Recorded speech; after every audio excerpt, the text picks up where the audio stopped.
తిరుమలలో శ్రీచక్రం ప్రతిష్ఠించినందువల్లే అపరిమితమైన సంపద హుండీలో సమకూరుతుందని చెబుతారు. శ్రీ స్వామివారి వక్షస్థలంలో లక్ష్మీదేవి కొలువై ఉండడం వల్ల అంతులేని సంపద పోగుపడడానికి మరొక కారణం. 42 సంవత్సరాల పాటు ఈ హుండీ ద్వారా వచ్చిన ఆదాయాన్ని ఈస్ట్ ఇండియా కంపెనీ వారు కైవసం చేసుకున్నారు.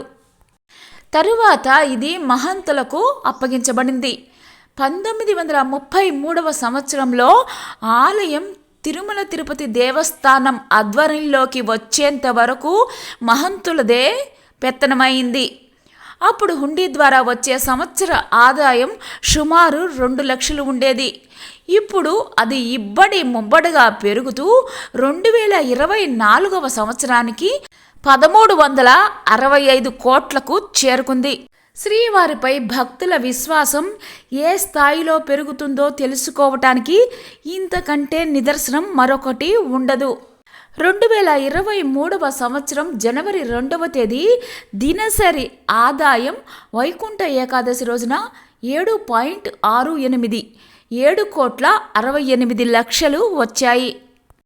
హుండీ ద్వారా వచ్చిన ఆదాయంలో చాలా భాగాన్ని దేవాలయ అభివృద్ధికే కాకుండా వివిధ సేవా కార్యక్రమాలకు, ధార్మిక శిక్షణ, వైద్య సంస్థల నిర్వహణకు ఉపయోగిస్తారు.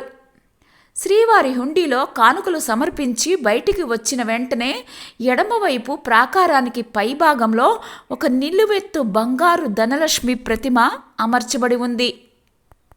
సరిగ్గా ఈ ప్రతిమకు ఎదురుగా మరొక హుండీ కూడా ఏర్పాటు చేయబడింది.